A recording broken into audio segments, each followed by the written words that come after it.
Hello everyone, welcome to Vansal Coaching Classes. Students, our today's topic is life process. Okay, so in this video we are going to discuss about the chapter number 6 of class 10th science biology, that is life processes. So let's begin. Students, what are life process? Tell me what are life process? कोई बताएगा? Okay. Life processes are activities that living organism perform to stay alive. हम लोग जिंदा रहने के लिए जो जो एक्टिविटीज करते हैं, these are life processes. क्या होती हैं वो? Life processes होती हैं. Okay students, चलिए उसमें सबसे पहला है न्यूट्रिशन, रेस्पिरेशन, ट्रांसपोर्टेशन और एक्सक्रीशन. क्या क्या है? Nutrition, respiration, transportation and excretion. Nutrition क्या होता है? न्यूट्रिशन होता है जो फूड होता है उसको लेना और उसको यूज़ करना, उसको यूटिलाइज करना. और रेस्पिरेशन होता है जो भी फूड हमने यूटिलाइज किया है उसको ब्रेक डाउन करना और एनर्जी रिलीज करना. ओके. और नेक्स्ट है ट्रांसपोर्टेशन. ट्रांसपोर्टेशन में जो भी हमने ब्रेक डाउन किया है फूड को, छोटे छोटे पार्टिकल्स में किया है, तोड़ा है, उसको पूरी बॉडी में कैसे मूविंग डाउन करना है, पूरी बॉडी में कैसे फैलाना है, that is transportation. Okay. And next है हमारा एक्सक्रीशन. एक्सक्रीशन जो हमारी पूरी बॉडी ने फूड को डाइजेस्ट किया है, ब्रेक डाउन किया है, उसके बाद जो भी वेस्ट मटेरियल एब्जॉर्प्शन होने के बाद जो भी वेस्ट मटेरियल निकल रहे हैं उसको हम कैसे अपनी बॉडी से रिमूव आउट करेंगे, ये होता है एक्सक्रीशन. ओके. अब हम बेटा ये जानेंगे कि लाइफ प्रोसेसेस एसेंशियल क्यों है हमारे लिए. क्या होगा अगर लाइफ प्रोसेसेस नहीं होती है तो सबसे पहले हमारी ग्रोथ के लिए. अगर लाइफ प्रोसेस नहीं होंगी तो हमारी ग्रोथ ही नहीं होगी. ठीक है. और सेल्स के मेंटेनेंस के लिए, एनर्जी प्रोडक्शन के लिए. एनर्जी हमें कम मिलती है जब हम खाना खाते हैं. अगर हम खाना नहीं खाएंगे, ये सारी प्रोसेस नहीं होंगी, न्यूट्रिशन, रेस्पिरेशन वगैरह, तो क्या हमें एनर्जी मिलेगी? नहीं मिलेगी. ठीक है. और रिप्रोडक्शन और सर्वाइवल के लिए हमें क्या ज़रूरी है? लाइफ प्रोसेसेस ज़रूरी है. चलिए तो अब सबसे वन बाय वन हम इस वीडियो में इन टॉपिक्स को डिस्कस करेंगे. तो इस वीडियो में हम दो टॉपिक कवर करने वाले हैं, न्यूट्रिशन एंड रेस्पिरेशन. चलिए तो पहले हम न्यूट्रिशन पर चलते हैं. न्यूट्रिशन क्या होता है? तो बच्चों न्यूट्रिशन हम देखेंगे. न्यूट्रिशन आपको दिख रहा होगा सामने. न्यूट्रिशन क्या होता है? न्यूट्रिशन एक ऐसी प्रोसेस है जिसमें ऑर्गेनिज्म अपना फूड लेता है और उसको यूज़ करता है एनर्जी के लिए. ठीक है. और एनर्जी के लिए यूज़ करता है ग्रोथ एंड रिपेयरमेंट के लिए. इसके लिए क्या होता है? न्यूट्रिशन होता है. अब न्यूट्रिशन के टाइप्स, न्यूट्रिशन के बेसिकली दो टाइप्स होते हैं, ऑटोट्रॉपिक एंड हेटरोट्रॉपिक. कौन कौन से? Autotrophic and heterotrophic. I hope आपको क्लियर दिख रहा हो. ठीक है. जो ऑटोट्रॉपिक होता है वो होता है सेल्फ, जिसको सेल्फ वो किया जाता है, सेल्फ बनाया जाता है. ठीक है. खुद से प्रिपेयर करते हैं. जैसे कि कौन होता है जो खुद से फूड प्रिपेयर करते हैं? हमारे प्लांट्स. प्लांट्स क्या शो करते हैं? Autotrophic mode of nutrition show करते हैं. आप देख पा रहे हैं कि ऑटो का मीन्स होता है सेल्फ और न्यूट्रिशन का मतलब होता है नरिशमेंट. तो ये कौन करते हैं? इनका एग्जाम्पल्स प्लांट्स हो जाएंगे, कुछ बैक्टीरियाज हैं वो भी करते हैं. देखिए, organism make their own food from inorganic substances CO2 and water using sunlight. Sunlight को यूज करके वो क्या करते हैं? ग्रीन प्लांट्स और कुछ बैक्टीरियाज क्या करते हैं? फूड का प्रिपरेशन करते हैं. क्लियर है ये? चलिए नेक्स्ट हम आते हैं बेटा हेटरोट्रॉपिक न्यूट्रिशन में. हेटरोट्रॉपिक न्यूट्रिशन में ऑर्गेनिज्म डिपेंड होता है दूसरे ऑर्गेनिज्म पर अपने फूड के लिए. लाइक अस, हम लोग डिपेंड है किस पर? प्लांट्स पर डिपेंड है अपने फूड के लिए. तो we are also heterotrophic. Fungi है, फंजाई भी एल्गी पर या और चीज़ों पर, डेड एंड डिकेइंग मैटर पर डिपेंड है, तो वो क्या हो जाएगी? हेटरोट्रॉपिक. ठीक है. चलिए नेक्स्ट इसमें हम देखेंगे इसके टाइप. सबसे पहले होलोजोइक. होलोजोइक लाइक जो सॉलिड पार्टिकल को अपनी बॉडी में इनगल्फ करता है. अब ये होलोजोइक, ह्यूमन भी holozoic mode of nutrition show करता है, हेटरोट्रॉपिक. उसमें क्या होता है, इंजेशन। इंजेशन मतलब खाना को, जो भी फूड है उसको हमारी बॉडी में इंजेस्ट करना, लेना, ठीक है। जैसे हम लोग खाना खाते हैं तो सॉलिड पार्टिकल्स को हम अपने बकल कैविटी में रखते हैं तो वो क्या होगा, इंजेस्ट हो जाएगा। देन उसके बाद डाइजेस्ट। डाइजेस्ट डिफरेंट एंजाइम्स आते हैं, डिफरेंट एंजाइम्स परफॉर्म करते हैं। उसके बाद जो फूड पार्टिकल्स होते हैं लाइक कार्बोहाइड्रेट अलग एंड प्रोटीन्स एंड फैट्स, ये सब अलग अलग अकॉर्डिंगली डाइजेस्ट होते रहते हैं अकॉर्डिंग एंजाइम्स के थ्रू, अकॉर्डिंग बॉडी पार्ट में। ओके फिर एब्जॉर्प्शन। एब्जॉर्प्शन भी हमारे डाइजेशन का एक पार्ट है, एक स्टेप है। एब्जॉर्प्शन में क्या होता है कि हमारी बॉडी जो भी इसेंशियल फूड है, जो भी हमारी बॉडी के एनर्जी के लिए, रिपेयरमेंट के लिए जो भी जरूरी है उसको एब्जॉर्ब कर लेते हैं। इजेस्ट का मतलब होता है बेटा रिमूवल ऑफ वेस्ट, जो हमने पढ़ा था अभी एक्सक्रीशन। एक्सक्रीशन में क्या होता है, इजेशन होता है। इजेशन मीन्स एनस के थ्रू हम जो वेस्ट मटेरियल है उसको पास आउट करते हैं। चलिए इसका एग्जाम्पल ह्यूमंस, और एक और एग्जाम्पल इसका हो सकता है अमीबा। आप लोग यहाँ लिख लेंगे अमीबा, ठीक है। नेक्स्ट आता है saprophytic. Saprophytic mode of nutrition क्या होता है, जिसमें डेड एंड डिकेइंग मैटर पर फीड करते हैं, तो इसका एग्जांपल हो जाएगा फंजाई। नेक्स्ट है पैरासिटिक। पैरासिटिक मतलब बेटा जो किसी दूसरे की बॉडी से अपना खाना, अपना न्यूट्रिएंट्स एब्जॉर्ब करे, ठीक है। जैसे कि लाइस। लाइस बहुत कॉमन है। लाइस आपको सबको पता होगा, जूं हो जाती है, तो वो जो जूं क्या करती है, हमारी बॉडी से ब्लड सक करती है और खुद को जिंदा रखती है, ठीक है। टेप वर्म भी हमारी बॉडी में होते हैं, वो भी हमारी बॉडी से ही अपना न्यूट्रिएंट्स लेते हैं। ओके क्लियर है स्टूडेंट्स। इधर जो हमने प्लांट ऑटोट्रॉपिक पढ़ा था, ऑटोट्रॉपिक में आप लोग एक और देख लीजिए, इसमें एक और होता है बेटा कीमोसिंथेटिक ऑटोट्रॉपिक। ऑटोट्रॉपिक का एक पार्ट है कीमोसिंथेटिक ऑटोट्रॉपिक, जिसमें कीमोसिंथेटिक ऑटोट्रॉपिक में बेटा जो पर्टिकुलर होता है, मतलब बेसिकली इसमें पर्पल सल्फर बैक्टीरियाज होते हैं, उसमें वो क्या करते हैं, केमिकल्स की हेल्प से अपना फूड प्रिपेयर करते हैं, ठीक है, केमिकल्स की हेल्प से। तो आप इसका एग्जाम्पल भी याद रखेंगे, पर्पल सल्फर बैक्टीरिया, ठीक है, पर्पल सल्फर बैक्टीरिया, ठीक है। चलिए तो आप, आई होप आपको ऑटोट्रॉपिक और हेटरोट्रॉपिक क्लियर हो गया होगा। नेक्स्ट हम आते हैं स्टूडेंट्स फोटोसिंथेसिस। जो ऑटोट्रॉपिक न्यूट्रिशन है वो कैसे होता है, तो फोटोसिंथेसिस आप काफी पहले से पढ़ते आ रहे हैं। फोटोसिंथेसिस जो प्रोसेस है जो प्लांट्स परफॉर्म करते हैं अपने फूड प्रिपेयर करने के लिए, तो हम इसमें डेफिनेशन देख लेंगे। The process by which green plants use sunlight, water and carbon dioxide to prepare food. Food is actually what, it is glucose, and glucose का फॉर्मूला होता है बच्चों C6H12O6। याद रखेंगे आप, ग्लूकोज का फॉर्मूला क्या होता है, C6H12O6। अब देखिए इक्वेशन अगर हम देखें तो 6CO2, CO2 हमें हमारे इन्वायरमेंट से मिल जाती है, हम लोग रिलीज करते हैं तो प्लांट्स को हमारे इन्वायरमेंट से CO2 मिल जाती है। H2O आप रूट में पानी देते हो ना प्लांट्स को, जब हम प्लांट्स ग्रो करवाते हैं तो वाटरिंग बहुत एसेंशियल पार्ट है, तो जब हम वाटरिंग करते हैं रूट्स में तो वो प्लांट्स को मिल जाता है फॉर फोटोसिंथेसिस। फिर सनलाइट प्रेजेंट होती है, क्लोरोफिल प्लांट्स की लीफ में प्रेजेंट होता है। इन सब की प्रेजेंस में प्लांट ने क्या प्रिपेयर कर लिया बच्चों, प्लांट ने ग्लूकोज अपना फूड प्रिपेयर कर लिया और ऑक्सीजन रिलीज कर दी। हमको पता है कि ऑक्सीजन रिलीज करते हैं प्लांट्स, तो देखिए ये प्रूव भी हो गया, ऑक्सीजन रिलीज कर दी, ठीक है।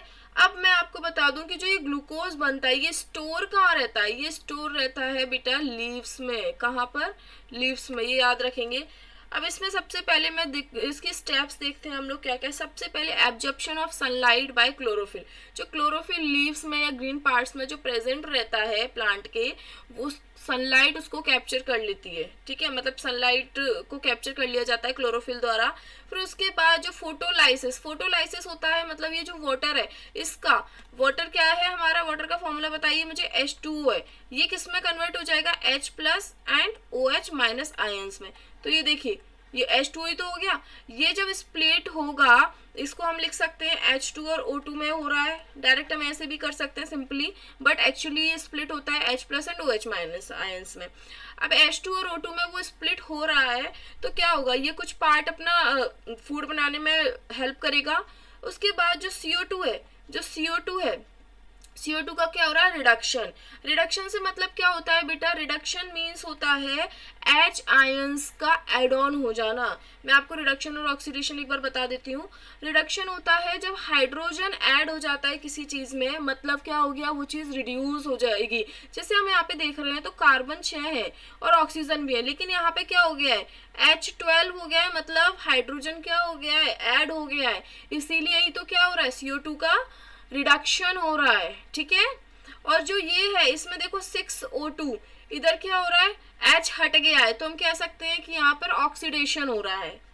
तो हम H से डिसाइड करते हैं कि अगर H ऐड होता है तो रिडक्शन होता है, H हटता है तो ऑक्सीडेशन होता है। अगर हम ऑक्सीजन की टर्म में देखें तो जो ऑक्सीजन अगर ऐड होता है तो ऑक्सीडेशन होता है और रिमूव होता है तो रिडक्शन होता है। क्लियर हो गया। तो थर्ड स्टेप है reduction of CO2 into glucose using hydrogen. Next है साइट ऑफ फोटोसिंथेसिस। साइट क्या होती है फोटोसिंथेसिस की, क्लोरोप्लास्ट। हमारी लीफ का जो स्ट्रक्चर होता है उसमें क्लोरोप्लास्ट प्रेजेंट होते हैं। क्लोरोप्लास्ट एक्चुअली कलर प्रोवाइड करते हैं लीफ को और इसमें फूड का सिंथेसिस भी होता है, ठीक है। तो फोटोसिंथेसिस की साइड क्या है बेटा, क्लोरोप्लास्ट है। अब अगर मैं कंडीशंस बोलूँगी क्या क्या कंडीशंस जरूरी है, क्या क्या चीज़ें, रॉ मटेरियल क्या चाहिए फोटोसिंथेसिस के लिए, तो वो चाहिए हमें सनलाइट, आपको पता है, क्लोरोफिल चाहिए, CO2 चाहिए और वाटर चाहिए, ठीक है। चारों आपको पता है कहाँ से कैसे क्या मिलता है, तो वो आपको याद रखना है। ओके स्टूडेंट्स, क्लियर है इतना। चलिए नेक्स्ट हम आते हैं, नेक्स्ट चलते हैं अपना कैम। जो आप पढ़ते हैं डेजर्ट प्लांट्स में फोटोसिंथेसिस, ये कैम का मतलब है क्राइसोलेशन एसिड मेटाबॉलिज्म। इसमें बेटा ये डेजर्ट प्लांट की फोटोसिंथेसिस है कि डेजर्ट प्लांट्स जो होते हैं उनमें कैसे होता है, ठीक है। तो डेजर्ट प्लांट्स में आप लोग देख लेंगे एक बार। This is a special type of photosynthesis used by many desert plants like cactus and pineapple। ठीक है, ये डेजर्ट प्लांट होते हैं, इनमें इस टाइप की फोटोसिंथेसिस होती है। आपको फुल फॉर्म याद रखनी है, कैम की फुल फॉर्म है क्राइसोलेशन एसिड मेटाबॉलिज्म। अब कैम काम कैसे करता है, तो अगर हम देखें डे और नाइट का इसका पूरा, तो नाइट टाइम में स्टोमेटा ओपन होता है। मतलब अगर मैं आपको बताऊं डे टाइम में अगर स्टोमेटा ओपन होगा तो डेजर्ट एरिया में तो कितनी स्कॉचिंग हीट रहती है, बहुत ज़्यादा हीट रहती है, तो जो भी वाटर होगा एवोपरेट करके और ख़त्म हो जाएगा, एवोपरेट हो जाएगा, ठीक है।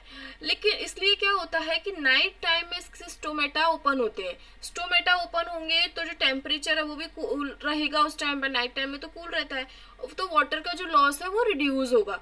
उस टाइम पे क्या होगा, जो CO2 है वो एंटर करेगी और क्या होगा, वो स्टोर हो जाएगी मैलिक एसिड के रूप में। एज मैलिक एसिड वो वैक्यूल में स्टोर हो जाएगी। मैलिक एसिड इसका इंटरमीडिएट बनता है, ये बात आपको याद रखनी है, इसका इंटरमीडिएट क्या बनता है, मैलिक एसिड। अभी डे टाइम में क्या होगा, स्टोमेटा क्लोज रहेंगे जिससे वाटर का कंजर्वेशन हो, वाटर ना एवापोरेट हो, और CO2 क्या होगा, CO2 रिलीज हो जाएगी, जो मैलिक एसिड में स्टोर हुई थी ना रात को नाइट टाइम में, वो क्या हो जाएगी, CO2 से रिलीज हो जाएगी और फोटोसिंथेसिस की प्रोसेस ओकर होगी। समझ में आया। मतलब आपको इसमें ये याद रखना है कि नाइट टाइम में स्टोमेटा ओपन रहते हैं, CO2 उसमें इंटर कर जाती है और CO2 कैसे स्टोर हो जाती है, मैलिक एसिड के फॉर्म में स्टोर हो जाती है वैक्यूल्स में। और डे टाइम में स्टोमेटा तो क्लोज रहते हैं क्योंकि वाटर का कंजर्वेशन होता है। उस फिर क्या होगा, CO2 उस मैलिक एसिड से रिलीज होती है और फोटोसिंथेसिस की प्रोसेस होती है। तो हम कह सकते हैं कि जो फोटोसिंथेसिस हो रही है वो 2 फेजेस में हो रही है, डे और नाइट में, जिससे वाटर लॉस क्या हो, मिनिमाइज हो। ओके स्टूडेंट्स, आई होप ये क्लियर होगा। चलिए, अगर बच्चों आपको कोई डाउट आता है तो आप नीचे कमेंट करके मुझे बता सकते हैं, तो हम उसको फिर क्लियर कर लेंगे, ठीक है। चलिए नेक्स्ट हम देखते हैं न्यूट्रिशन इन ह्यूमंस। ये हमारा मेजर है, इसमें हम देखेंगे न्यूट्रिशन ह्यूमंस में किस तरीके से हो रहा है। तो मैंने पहले ही आपको बता दिया था कि जो ह्यूमंस में न्यूट्रिशन होता है वो होलोजोइक टाइप का होता है। होलोजोइक न्यूट्रिशन होता है जिसमें डायरेक्टली हम क्या करते हैं, सॉलिड फूड पार्टिकल्स को इंजेस्ट करते हैं। अब इसके डाइजेस्टिव सिस्टम अगर देखूं मैं, सबसे पहले माउथ, आप लोग अपना अपना सारा इमेज करते रहेंगे, ठीक है। माउथ में क्या होता है, टीथ प्रेजेंट रहते हैं। टीथ क्या करते हैं, जो भी फूड हमने इंजेस्ट किया है उसको च्यू करने में हेल्प करते हैं। सलाइवरी ग्लैंड्स प्रेजेंट रहते हैं। बेसिकली 3 टाइप के सलाइवरी ग्लैंड्स होते हैं, पैरोटिड, सबलिंगुअल, सब मैंडिबुलर, ठीक है। तो इसमें आप देखेंगे सलाइवरी ग्लैंड सलाइवा रिलीज करते हैं जो कि अमाइलेज एंजाइम को, जो सलाइवा होता है उसके पास अमाइलेज एंजाइम होता है। अमाइलेज एंजाइम किस लिए हेल्प करता है बेटा? स्टार्च के डाइजेशन में। अब अमाइलेज वर्ड कहीं भी आ जाए, ये एंजाइम हमेशा स्टार्च के डाइजेशन में भी हेल्प करेगा। चाहे वो अगर सलाइवा से आया है तो वो सलाइवरी अमाइलेज हो जाएगा, किसी दूसरे पार्ट से आया है तो वो उसका नाम और अमाइलेज हो जाएगा। ओके उसके बाद ईसोफेगस एक मस्कुलर ऑर्गन है, एक फूड पाइप जैसा। तो उसमें फूड क्या करता है? मूव करता है पेरिस्टालसिस से। पेरिस्टालसिस क्या होता है बेटा? जो कॉन्ट्रैक्शन और रिलैक्सेशन होते हैं। मस्कुलर ऑर्गन होगा तो कॉन्ट्रैक्शन और रिलैक्सेशन होंगे, जिससे क्या होगा? फूड पार्टिकल्स स्मूथली नीचे जा सके, तो उस मूवमेंट को हम बोलते हैं पेरिस्टालसिस। ठीक है। उसके बाद स्टमक में देखें तो स्टमक में food mixed with gastric juice contain HCl and pepsin. ठीक है। और प्रोटीन डाइजेशन यहाँ से बिगिन, मतलब प्रोटीन से डाइजेशन यहाँ पे बिगिन हो जाता है प्रोटीन का। ठीक है। तो गैस्ट्रिक जूसेस में क्या आता है? HCl और पेप्सिन, ये दोनों ही। स्मॉल इंटेस्टाइन की अगर बात करें तो स्मॉल इंटेस्टाइन से पहले हम लिवर पर चलते हैं। लिवर में क्या होता है? बाइल रिलीज होता है। ठीक है। बाइल किस लिए होता है? बाइल जो फैट होता है, हमारे जो न्यूट्रिएंट्स होते हैं उनमें जो फैट होता है उसके ब्रेक डाउन के लिए, उसके एमल्सिफिकेशन के लिए बाइल हेल्प करता है। पेनक्रियाज है, उसमें भी बहुत सारे एंजाइम्स रिलीज होते हैं जो कि कार्बोहाइड्रेट को, प्रोटीन्स को, फैट्स को, इनको डाइजेस्ट करते हैं। तो अब आप स्पेसिफाई कर लीजिए यहाँ पर कार्बोहाइड्रेट को डाइजेस्ट करने के लिए कौन सा एंजाइम होगा? यहाँ पर पेनक्रियाटिक अमाइलेज। ठीक है। और इधर प्रोटीन के लिए होगा कौन सा होगा? और फैट्स के लिए पैनक्रियाटिक लाइपेज। ठीक है। तो ये आप याद रखेंगे। प्रोटीन्स के लिए ट्रिप्सिन होगा, कार्बोहाइड्रेट के लिए अमाइलेज होगा, फैट्स के लिए लाइपेज होगा। Villi absorb nutrients into blood. ठीक है। ब्लाई का क्या काम होता है? एब्जॉर्प्शन का। वो फिंगर लाइक प्रोजेक्शंस होते हैं जो फूड को एब्जॉर्ब करते हैं, सरफेस एरिया इंक्रीज करवाकर। स्मॉल इंटेस्टाइन में ये प्रेजेंट होते हैं। ओके।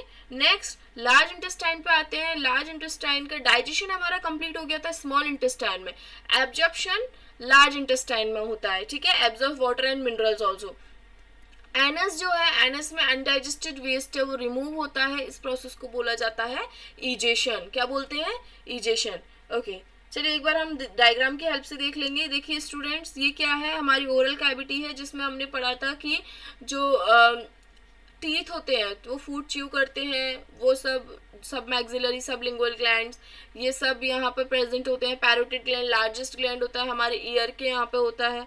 ठीक है। फेरिंग से होता हुआ ईसोफेगस में जाता है फूड। देन स्टमक लिवर में बाइल जूस होता है सीक्रेट, वो क्या करता है? फैट के इमल्सिफिकेशन में काम आता है। इस तरीके से आप इस पिक्चर को अच्छे से देख लेंगे। हर एक ऑर्गन में हमारी बॉडी, हमारा जो फूड है वो डाइजेस्ट हो रहा है, उसका डाइजेशन हो रहा है, कुछ ना कुछ हेल्प हो ही रही है। चलिए अब देखिए,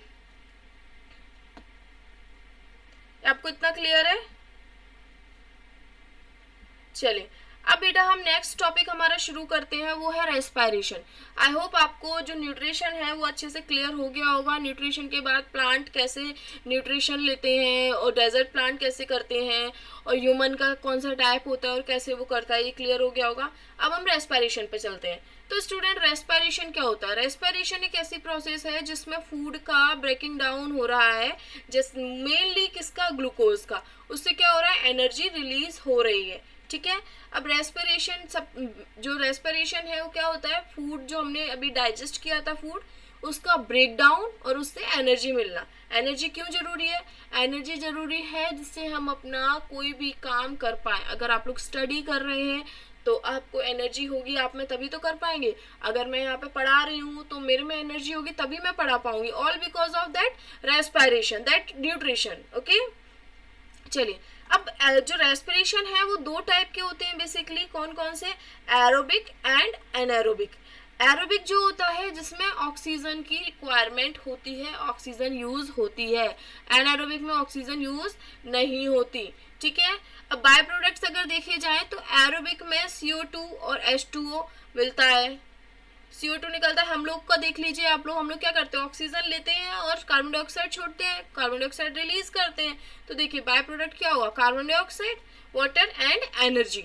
एरोबिक एनारोबिक में देखें तो एल्कोहल और lactic acid in case of humans और alcohol in case of yeast और बैक्टीरिया, यीस्ट मेनली, ठीक है, इसमें होता है।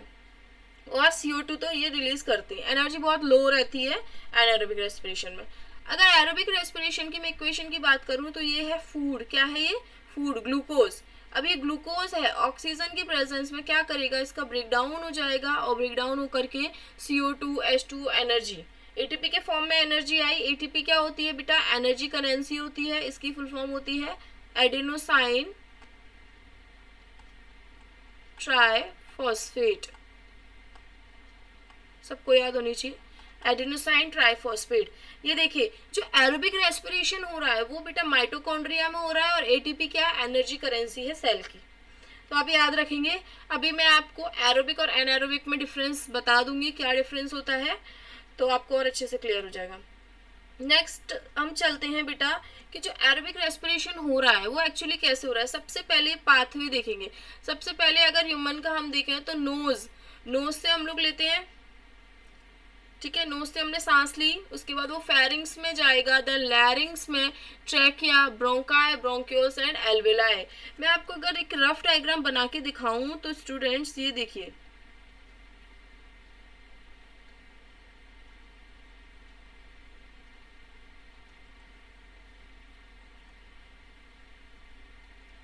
इस तरीके का कुछ होता है, ठीक है, बहुत ही ये मतलब बहुत ही रफ है। ये देखिए यहाँ पे अगर मैं नोज की बात करूँ, ऐसे मैंने अपनी नोज अगर बना ली तो ये नोज से जाते हुए फेरिंग्स, लैरिंग्स, इनमें जाते हुए ट्रैकिया में जाएगा। ट्रैकिया में यहाँ पे कार्टिलेजिनस रिंग्स होती हैं जो कोलैप्स होने से बचाती हैं। फिर ये जाकर के ये छोटे छोटे ट्यूब्स जैसे स्ट्रक्चर्स में जाएगा, these are bronchi. Then bronchi से ये जाएगा ब्रोंक्यूल्स, जो और ज़्यादा छोटे छोटे ट्यूब स्ट्रक्चर्स होते हैं। फिर ये जाएगा ये बलून लाइक स्ट्रक्चर्स में। ये बलून लाइक स्ट्रक्चर एक्चुअली क्या है, दीज आर एल्वेलाई। एल्वेलाई क्या होते हैं, ये ऐसे पार्ट होते हैं, ऐसा एरिया होता है जो क्या करते हैं, गैस एक्सचेंज में हेल्प करता है, ठीक है। तो एल्वेलाई मेनली रिस्पॉन्सिबल है गैस एक्सचेंज में, तो आप ये याद रखेंगे। ऑक्सीजन क्या होती है, गैस एक्सचेंज हुई तो क्या होगा, यहाँ पर एल्वेलाई में जो ऑक्सीजन है वो डिफ्यूज हो जाएगी ब्लड में और CO2 हम एक्सेल कर देंगे। यहाँ पे अगर हम ट्रांसपोर्टेशन आगे पढ़ेंगे उसमें पता चलेगा कि CO2 जो डीऑक्सीजनेटेड ब्लड है वो कैसे ऑक्सीजनेटेड से चेंज होता है। तो वहाँ पे भी जो गैस एक्सचेंज का काम करती है वो एल्वेलाई ही करती हैं, उसी के बाद ही हम CO2 को एक्सेल कर पाते हैं, ठीक है। और उसके बाद हम एनारोबिक रेस्पिरेशन की बात करें तो ये एनारोबिक रेस्पिरेशन ह्यूमंस में अगर मैं देखूं तो बहुत स्ट्रीनस एक्सरसाइज हो गई, हैवी एक्सरसाइज कर ली, वेट लिफ्टिंग कर लिया, उसके बाद ये होता है, ठीक है। इसमें लैक्टिक एसिड प्रोड्यूस होता है, मसल क्रैम्प्स हमको फील होते हैं, ठीक है, लैक्टिक एसिड डिपोजिट हो जाता है हमारी बॉडी में। तो इसमें ये फूड है, ग्लूकोज, लैक्टिक एसिड और एनर्जी इसमें रिलीज होता है। ओके स्टूडेंट्स, आई होप इतना क्लियर होगा। चलिए नेक्स्ट हम देखेंगे कि स्टेप्स क्या क्या है रेस्पिरेशन की। तो सबसे पहले ग्लाइकोलाइसिस होती है, 2 स्टेप्स इसकी होती हैं। पहला है ग्लाइकोलाइसिस। ग्लाइकोलाइसिस में क्या,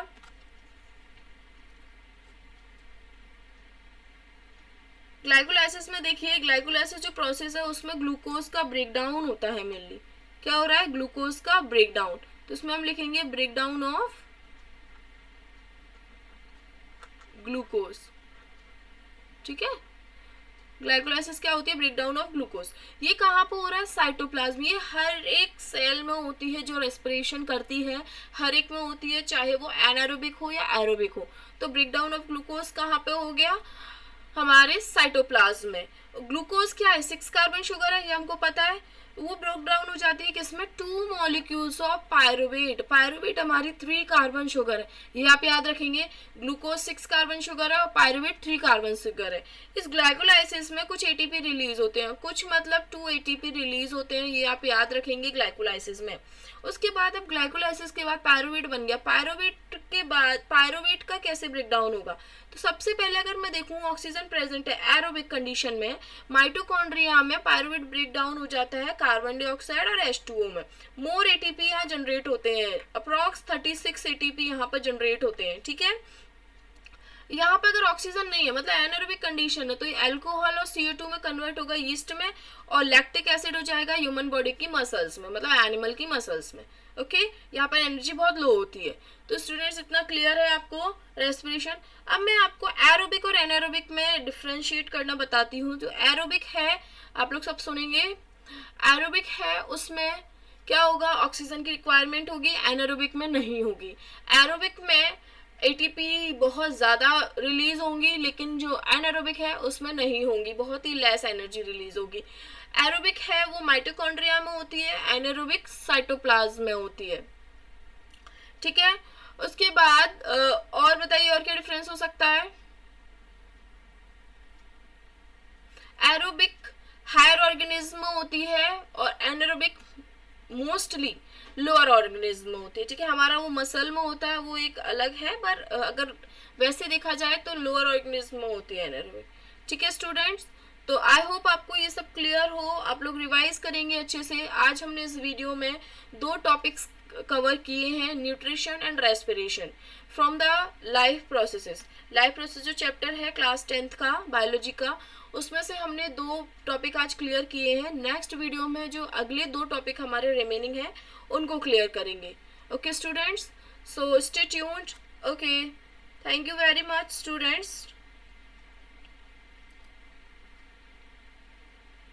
स्टे फोकस्ड।